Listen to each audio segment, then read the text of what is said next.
નમસ્કાર વિદ્યાર્થી મિત્રો, આજે આપણે ધોરણ 9 વિષય ગણિત એમાં પ્રકરણ નંબર 4 દ્વિચલ સુરેખ સમીકરણ એના વિશે વાત કરીશું. આપણે આ અગાઉ એકચલ સુરેખ સમીકરણ વિશે ભણી ગયા છે. એકચલ સુરેખ સમીકરણ આપણે જોયું છે. એમાં શું હતું?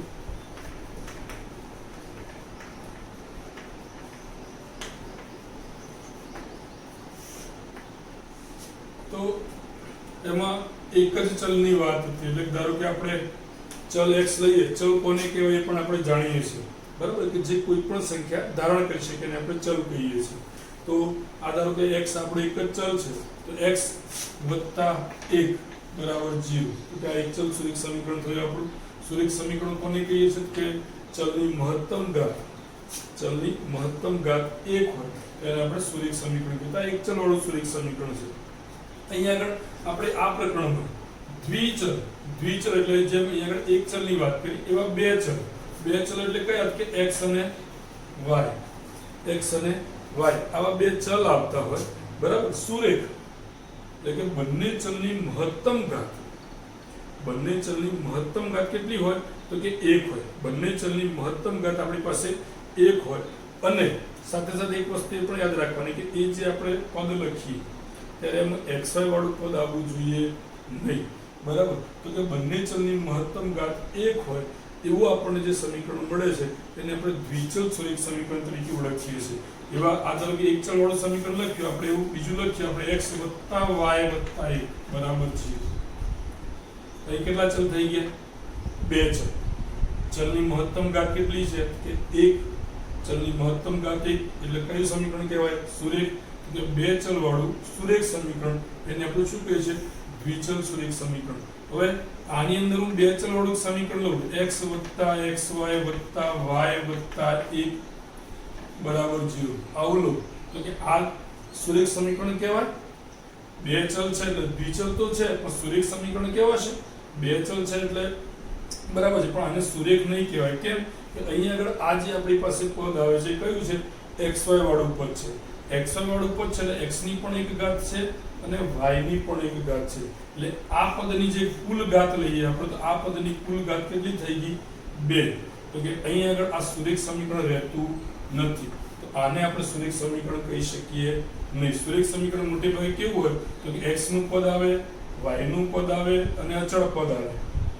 x નું પદ આવે, y નું પદ આવે અને અચળ પદ આવે. x અને y વાળું જ્યારે પદ આવતું હોય ત્યારે x ની મહત્તમ ઘાત 1 આવવી જોઈએ, y ની મહત્તમ ઘાત 1 આવવી જોઈએ, બરાબર. તો મહત્તમ ઘાત 1 હોય એટલે x અને y વાળું પદ આવતું હોય, બરાબર, તેને આપણે દ્વિચલ સુરેખ સમીકરણ તરીકે ઓળખીએ છીએ. આનું આપણે વ્યાપક સ્વરૂપ જોઈએ. હવે આપણે ઝડપથી ખબર પડશે. તો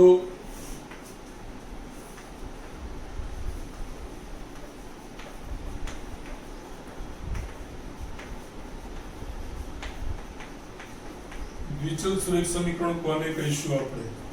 બરાબર. તો કે જો a, b અને c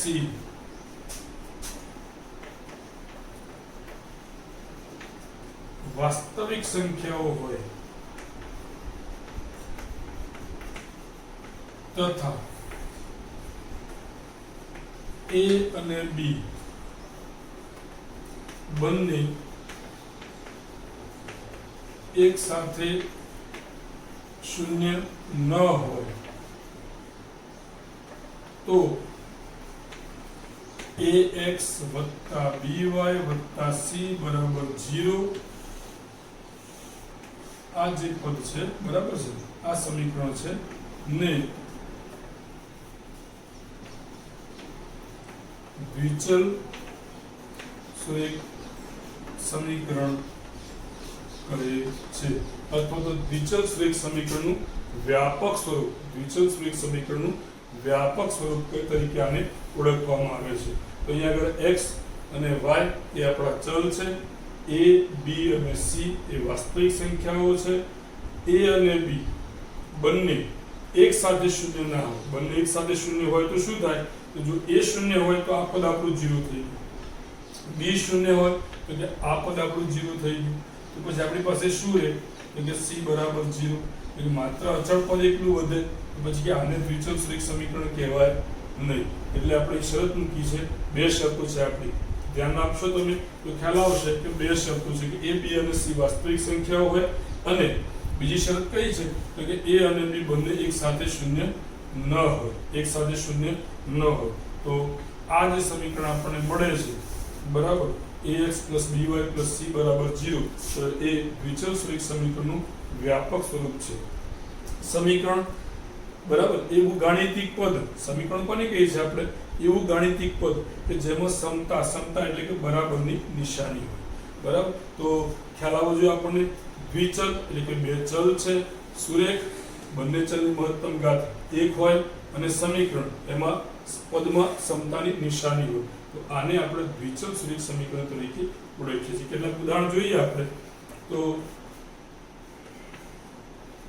2x + 3y + 4 બરાબર 0 અહીંયા આગળ x અને y બે ચલ આવે આપણી પાસે બંને ચલની મહત્તમ ઘાત 1 તો x વાળું પદ y વાળું પદ અને અચળ પદ બરાબર 0 આપણું દ્વિચલ સુરેખ સમીકરણ થયું બીજું આપણે લખીએ આપણે તો x - y બરાબર 3 આપણું દ્વિચલ સુરેખ સમીકરણ કહેવાશે ત્યાર પછી આગળ વધીએ બીજું એક ઉદાહરણ લઈએ વધારે વર્ગમૂળમાં 2x + 4y બરાબર 0 આપણું દ્વિચલ સુરેખ સમીકરણ કહેવાશે આ બધા દ્વિચલ સુરેખ સમીકરણના ઉદાહરણો છે આગળ વધીએ મિત્રો આપણે સ્વાધ્યાય 4.1 તરફ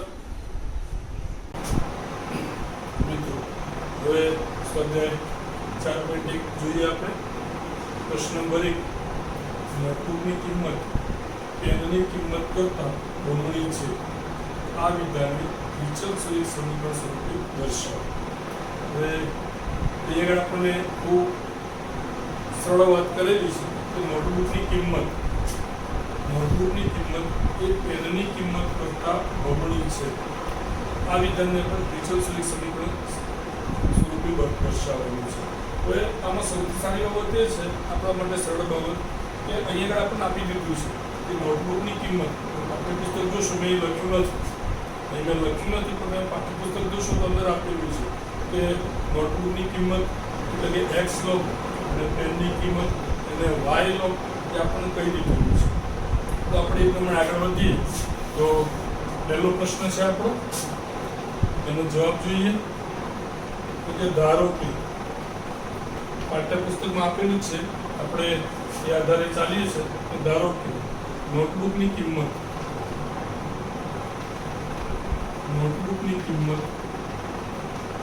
x રૂપિયા તથા પેનની કિંમત y રૂપિયા છે નોટબુકની કિંમત x રૂપિયા અને પેનની કિંમત y રૂપિયા છે હવે આપણને જે આપ્યું છે લઈએ શું કીધું છે આપણને તો કે નોટબુકની કિંમત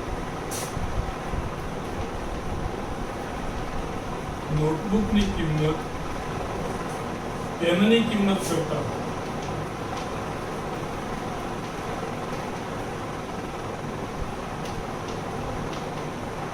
બમણી છે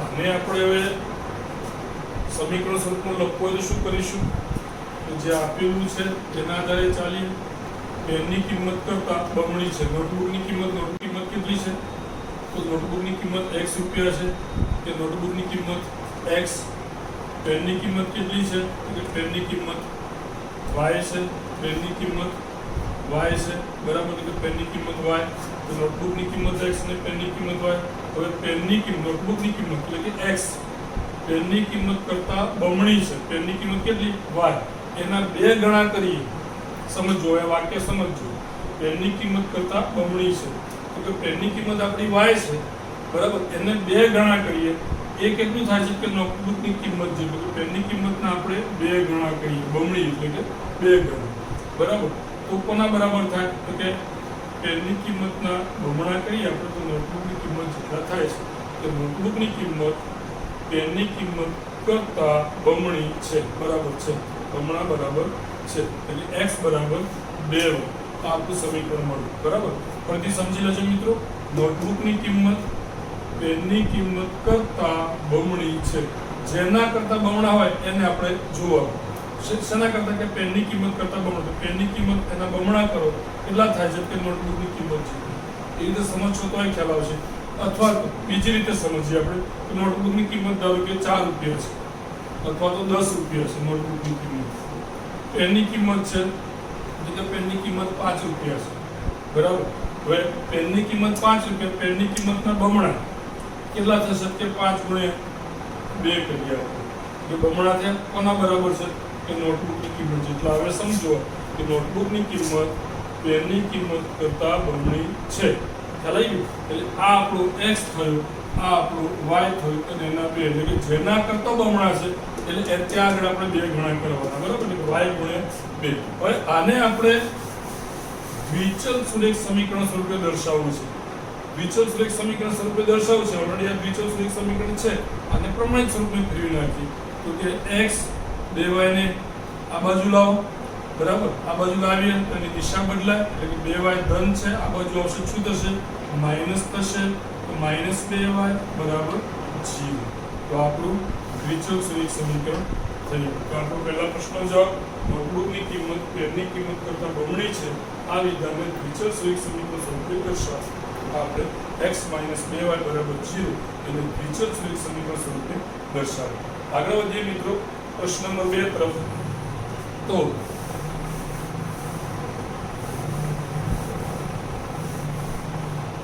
પ્રશ્ન નંબર 2 માં આપણી પાસે શું છે કે નીચે દર્શાવેલ દ્વિચલ સુરેખ સમીકરણને ax + by + c બરાબર 0 તરીકે દર્શાવો અને દરેક કિસ્સામાં a b અને c ની કિંમત શોધો અહીંયા આગળ આપણને લગભગ 8 સમીકરણ આપેલા છે આ દરેક સમીકરણને આપણે શું કરવાનું છે કે દ્વિચલ સુરેખ સમીકરણ સ્વરૂપે દર્શાવવાનું છે દ્વિચલ સુરેખ સમીકરણ સ્વરૂપે દર્શાવી અને દરેકમાં બરાબર છે આપણે a b અને c એની કિંમતો શોધવાની છે તો સૌપ્રથમ આપણે પહેલું સમીકરણ જોઈએ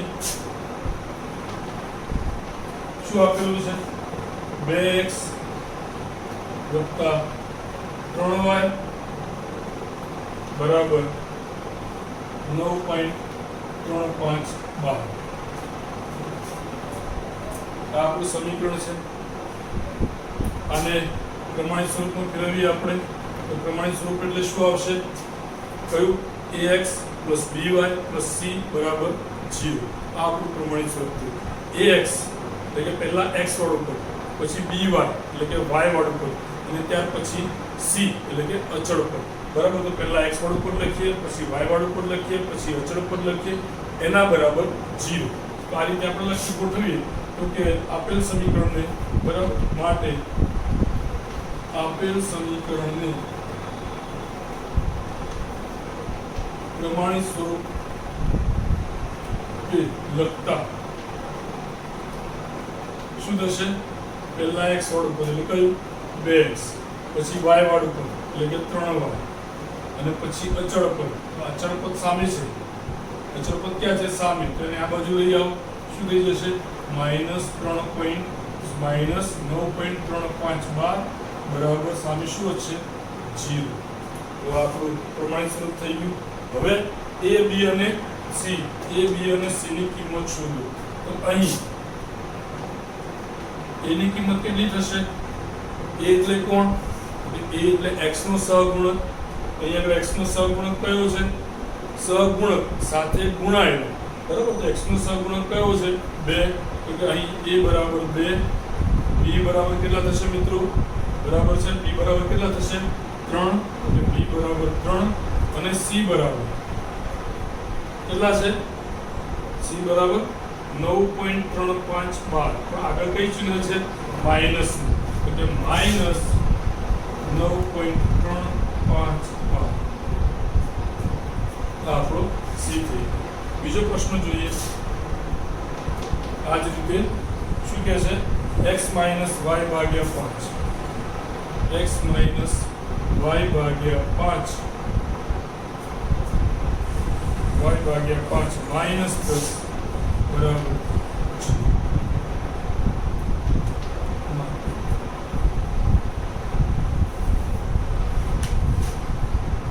અહીંયા આગળ જે સમીકરણ આપેલું છે એને સૌથી પહેલું કામ આપણે પ્રમાણિત સ્વરૂપમાં ax + by + c તરીકે દર્શાવો. તો ax + by + c તરીકે દર્શાવેલું છે. જુઓ, પહેલા x વાળું પદ, પછી y વાળું પદ અને પછી અચળ પદ એના બરાબર 0 છે. તો કે હા, તો ઓલરેડી આ પ્રમાણિત સ્વરૂપમાં છે. આને પ્રમાણિત સ્વરૂપમાં ફેરવાની જરૂર છે નહીં. તો હવે શું કરીશું? તો લખી નાખીએ આપણે કે આપેલ સમીકરણ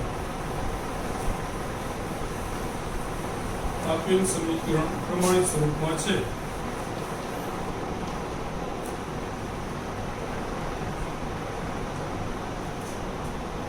હવે અહીં એની કિંમત શોધી. હવે એ બરાબર શું થશે? એની કિંમત એટલે કે એ બરાબર શું થશે? x નો સહગુણક. x નો સહગુણક અહીં આગળ આપ લખેલું નથી. x વાળું પદ છે, x વાળું પદ છે, પણ x નો સહગુણક આગળ લખેલું નથી. એટલે શું કહેવાય? 1. બરાબર, 1. પછી b એટલે શું? કે y નો સહગુણક. y નો સહગુણક કયો હતો? કે y ની જોડે ગુણાયેલું પદ. તો y ની જોડે ગુણાયેલું પદ શું છે? કે ઉપર માઈનસ દેખાય છે, એટલે કે -1 ઉપર છે. નીચે કેટલા છે? કે નીચે 5 છે. તો શું આવશે? -1/5. અને c અચળ પદ બહુ સ્પષ્ટ છે, -10. તો આ આપણો બીજો પ્રશ્ન છે. આગળ વધીએ ત્રીજા પ્રશ્ન તરફ. તો ત્રીજો પ્રશ્ન આપણો -2x + 3y બરાબર છે.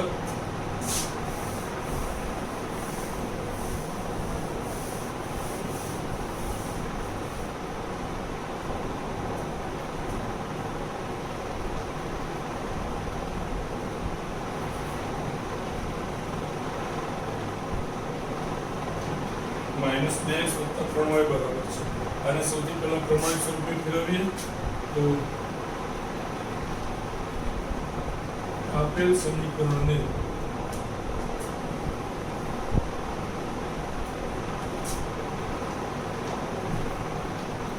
પ્રમાણિત સ્વરૂપે લખતા અથવા તો દર્શાવતા શું થશે? પહેલા x વાળું પદ, -2x, પછી y વાળું પદ એટલે 3y, અને પછી અચળ પદ. અચળ પદ ક્યાં છે? સામે. એને આ બાજુ લઈ આવો, -6 બરાબર 6. હવે a b અને c ની કિંમત. તો a ની કિંમત કેટલી? a એટલે શું? x નો સહગુણક. x નો સહગુણક કેટલો છે? -2. b એટલે કેટલું? કે y નો સહગુણક. y નો સહગુણક કેટલો છે? તો કે 3. અને c એટલે શું? કે અચળ પદ. અચળ પદ કેટલું છે? કે -6. બરાબર મિત્રો, ખૂબ સરળતાથી આ દાખલા આપણે ગણી શકીએ છીએ. હવે બધી વિગત આપણે લખતા નથી, એ ટૂંકમાં થોડું સમજી લઈએ. ચોથો પ્રશ્ન છે x = 3y. જોઈએ, ચોથો પ્રશ્ન છે x = 3y. હવે આને મારે દર્શાવવું છે. તો શું કરીશ? હવે હું આ રીતે વિગતવાર નથી લખતો, સીધું ટૂંકમાં આપણે પૂરું કરીએ છીએ. બરાબર, તમને ખ્યાલ આવી ગયો છે શું કરવાનું છે આપણે. પહેલું તો કે આને પ્રમાણિત સ્વરૂપમાં દર્શાવવાનું છે. પ્રમાણિત સ્વરૂપ એટલે ax + by + c બરાબર 0. આ આપણું પ્રમાણિત સ્વરૂપ. તો પહેલા x વાળું પદ લખીએ આપણે. તો કે x, y વાળું પદ ક્યાં છે? સામે જતું રહ્યું છે. લઈ આવો આ બાજુ. તો -3y આ બાજુ લાવીએ એટલે એની સંજ્ઞા બદલાઈ જશે. ધન છે તો ઋણ થઈ જશે, ઋણ હોય તો ધન થઈ જાય. ત્યાર પછી અચળ પદ કોઈ જગ્યાએ છે નથી, તો અચળ પદની કિંમત શું થાય? 0 બરાબર 0. અચળ પદ નથી, પદ જ નથી. પદ ના હોય તો શું થશે? શૂન્યની કિંમત x - 3y + 0 બરાબર 0. અહીંયા આગળ એની કિંમત એટલે કે x નો સહગુણક એટલે કેટલા? કે 1 પદ છે, દેખાતું નથી, એટલે શું કહેવાય? 1 × x કહેવાય ને. 1 × x એટલે એની કિંમત કેટલી થાય? 1. b એટલે y નો સહગુણક શું થશે? તો કે -3. અને c અચળ પદ છે જ નહીં, પદ હોય જ નહીં. પદની અંદર અચળ પદ કોઈ છે જ નહીં. તો કે c ની કિંમત કેટલી? 0. બરાબર, આગળ વધીએ. પાંચમો પ્રશ્ન શું કહે છે? 2x = -5. 2x = -5 શું થશે? કે પહેલા પ્રમાણિત સ્વરૂપમાં ફેરવીએ અને તો ax + by + c ના સ્વરૂપમાં x વાળું પદ પહેલા લખીએ તો x વાળું પદ એટલે 2x પહેલા, પછી y વાળું પદ સામે છે, આ બાજુ આવશે માઈનસ છે, આ બાજુ આવશે શું થશે ધન થઈ જશે તો કે +5y વત્તા અચળ પદ નથી એના માટે શું લખીશું 0 બરાબર 0. x નો સહગુણક એટલે કે a 2 છે, y નો સહગુણક b 5 અને અચળ પદ 0 લખી નાખીએ તો કે a બરાબર 2, b બરાબર 5 અને c બરાબર શું થશે 0 થશે. સરળતાથી ખ્યાલ આવ્યો હશે. a એટલે x નો સહગુણક 2, b એટલે y નો સહગુણક 5 અને અચળ પદ છે જ નહીં એટલે c ની કિંમત કેટલી થશે 0 થશે. બરાબર. આગળ વધીએ છઠ્ઠા પ્રશ્ન તરફ.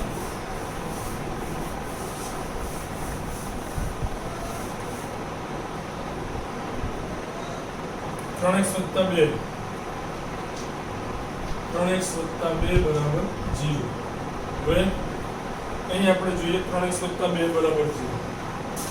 પ્રમાણિત સ્વરૂપમાં લખીએ તો પ્રમાણિત સ્વરૂપમાં શું થશે કે પહેલા x વાળું પદ 3x પછી ax + by y વાળું પદ શું છે y વાળું પદ અહીં છે જ નહીં, y વાળું પદ છે જ નહીં તો શું આવશે 0. y વાળું પદ નથી એટલે તો કે 0 ગુણ્યા y વત્તા અચળ પદ કેટલું છે 2 બરાબર 0. તો આ આપણું પ્રમાણિત સ્વરૂપ થઈ ગયું. a ની કિંમત, b ની કિંમત અને c ની કિંમત ખૂબ સરળતાથી ખબર પડે એવી છે. a એટલે કે x નો સહગુણક કેટલો છે 3, b એટલે y નો સહગુણક, y વાળું પદ ગાયબ જ છે, y વાળું આખું પદ જ નથી. આખું પદ ના હોય તો એના સહગુણકની કિંમત શું થશે 0. સહગુણકની કિંમત શું આવે 0 કે 0 ગુણ્યા y એટલે આપણું 0 થઈ જશે. તો એક સ્ટેપ વધારે કરીને લખીએ આપણે, તમને થોડો ખ્યાલ આવે આ કેવી રીતે થાય છે. બરાબર. 3x વત્તા y વાળું પદ નથી એટલે એની આગળ એના માટે 0 મૂકી દઈએ +2 બરાબર 0. કેવી રીતે લખીશું આને 3x + 0 માટે આપણે 0 ગુણ્યા y કરી શકીએ. 0 ગુણ્યા y એટલે 0 વત્તા 2 બરાબર 0. તો આ આપણું શું થઈ ગયું, આ આપણું a થઈ ગયું x નો સહગુણક, આ શું થયું તો કે b y નો સહગુણક અને આ શું થયું આપણું અચળ પદ c એટલે કે a બરાબર 3, b બરાબર 0 અને c બરાબર 2. બરાબર. પદ છે જ નહીં અહીંયા આગળ તમે જોશો તો y વાળું પદ છે જ નહીં, ગાયબ છે. ગાયબ હોય પદ આખું ગાયબ હોય તો b ની કિંમત શું થઈ જાય, જે પણ a હોય કે b હોય કે c હોય એની કિંમત શું થઈ જશે 0 થઈ જશે. અહીંયા આપણે જોઈએ બરાબર તો આપણી પાસે અહીંયા આગળ અચળ પદ ગાયબ છે. અચળ પદ ગાયબ છે તો આપણે શું કર્યું કે c ની કિંમત 0 લખી. પણ x બરાબર 3y આ દાખલામાં આપણે જોઈએ x બરાબર 3y એટલે આને આપણે કેવી રીતે લખતા હતા કે x - 3y બરાબર 0 એટલે કે x - 3y + 0 બરાબર 0 આપણે આવું લખ્યું. ભાઈ અચળ પદ નથી, ગાયબ જ છે તો આપણે એની કિંમત 0 મૂકી દીધી. પણ અહીંયા આગળ x નો સહગુણક આપણે જોતા હોઈએ તો x નો સહગુણક નથી, x નો સહગુણક નથી એટલે લખ્યો નથી આપણે સહગુણક લખ્યો નથી એટલા માટે ટૂંકમાં એ નથી. બરાબર. બાકી x વાળું પદ તો છે, x વાળું પદ છે હાજર છે તો અહીંયા આગળ એની કિંમત કેટલી થાય 1. કેમ અહીંયા આગળ 1 ગુણાયેલો છે અને 1 હોય 1 ગુણ્યા x એટલે x આપણે લખતા નથી એટલે આપણને દેખાતો નથી. બરાબર. પણ છે તો ખરો છે, 1 છે તો ખરો હાજર જ છે. જો 1 ના હોત તો 1 ની જગ્યાએ 0 હોત તો આખું પદ આ ગાયબ હોત. જે રીતે અહીંયા y વાળું પદ ગાયબ છે એ રીતે આખું પદ ગાયબ હોય. એટલે આ આપણે મિત્રો થોડું ધ્યાન રાખીશું કે પદ આખું ગાયબ હોય તો x વાળું પદ ગાયબ હોય, આખું અંદર x હોય જ નહીં તો એના સહગુણકની કિંમત 0 હોય. y વાળું પદ અહીંયા આગળ આપણે જે રીતે જોઈ છે તો y વાળું પદ આખું અંદરથી ગાયબ હોય તો એના સહગુણક એટલે કે b ની કિંમત 0 થાય જે રીતે અહીં થાય છે. અને અચળ પદ આખું ગાયબ હોય અંદર હોય જ નહીં તો એની કિંમત c ની કિંમત શું થશે 0 થશે. પણ ધારો કે આપણે અહીં આગળ એ રીતે આપ્યું છે કે x આપેલા છે ખાલી તો પદ છે પણ સહગુણક દેખાતો નથી. પદ છે તો પછી આનો સહગુણક શું થશે 1 આવે કેમ તો આપણે લખીએ છીએ 1 ગુણ્યા x 1 ગુણ્યા x એટલે x જ થાય આપણે બરાબર 1 હોય એટલે પછી દર્શાવતા નથી 1 હોય તો નથી દર્શાવતા આપણે 1 કરતા વધારે રકમ હોય 2 3 4 5 અથવા તો માઇનસમાં કોઈ સંખ્યા આપણે લખીએ છીએ બરાબર એટલે એક પદ હાજર છે તેનો સહગુણક કેટલો થશે 1 થશે પદ હાજર હોય અને આગળ સહગુણક લખેલો નથી તેની કિંમત શું સમજવાનું આપણે એની કિંમત 1 છે જેમ આપણે આગળના દાખલામાં જોયું બરાબર આગળ વધીએ છઠ્ઠા પ્રશ્ન તરફ સાતમા પ્રશ્ન તરફ સાતમો પ્રશ્ન શું છે આપણો સાતમો પ્રશ્ન આપણો y - 2 બરાબર 0 y - 2 બરાબર 0 હવે જુઓ મિત્રો આ દાખલામાં પણ સરળતાથી ખબર પડશે કયું પદ ગાયબ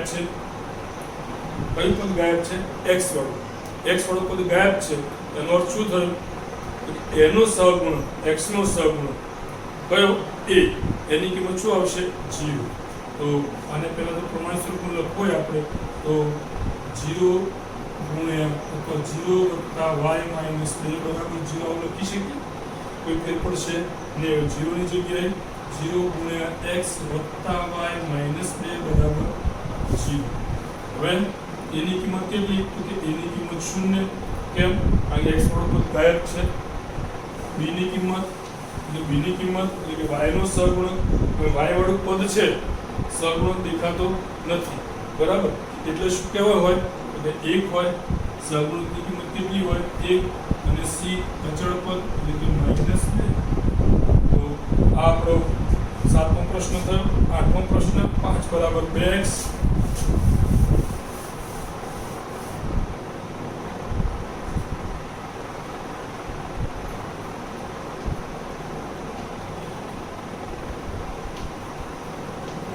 આને પ્રમાણે સ્વરૂપમાં ફેરવીએ આપણે 5 બરાબર 2x છે અને પ્રમાણે સ્વરૂપમાં ફેરવીએ તો 5 બરાબર 2x અથવા 2x બરાબર 5 ગમે તે લખીએ ચાલે તો 2x બરાબર 5 5 ને આ બાજુ લઈ આવીએ તો 2x - 5 બરાબર 0 પ્રમાણે સ્વરૂપમાં ફેરવીએ તો કે 2x + 0 - 5 બરાબર 0 અંદર 0 ઉમેરું છું કોઈ ફેર નહીં પડે હવે તો કે 2x વત્તા 0 ગુણ્યા y એટલે કે 0 ગુણ્યા y શું થઈ જશે 0 - 5 બરાબર 0 આપણું પ્રમાણ સ્વરૂપ થઈ ગયું એની કિંમત કેટલી તો કે x નો સહગુણક 2 b કે y નો સહગુણક 0 y નો સહગુણક 0 આવે કેમ કારણ કે y વાળું પદ અંદર છે જ નહીં એટલે y નો સહગુણક 0 અને અચળ પદ કેટલું કે માઈનસ તો ખૂબ સરળ દાખલા છે મિત્રો સ્વાધ્યાય 4.1 અને એમાં બીજો પ્રશ્ન કે આપેલા સમીકરણને આપણે પ્રમાણિત સ્વરૂપમાં દર્શાવવાનું છે ax + by + c બરાબર 0 ના સ્વરૂપમાં દર્શાવવાનું છે એટલે કે પહેલા x વાળું પદ મૂકવાનું પછી y વાળું પદ આવવું જોઈએ અને ત્યાર પછી અચળ પદ આવવું અને એના બરાબર 0 તો આપણું સામાન્ય સ્વરૂપ પ્રમાણિત સ્વરૂપ થયું ત્યાર પછી પ્રમાણિત સ્વરૂપ સાથે એની સરખામણી કરી અને આપણે a b અને c ની a એટલે કે x નો સહગુણક b એટલે y નો સહગુણક અને c એટલે અચળ પદ a b અને c એની કિંમતો શોધવાની છે ખૂબ સરળ છે આઠેક આપણને દાખલા આપેલા હતા આપણે જોયા આગળ વધીએ મિત્રો સ્વાધ્યાય 4.2 તરફ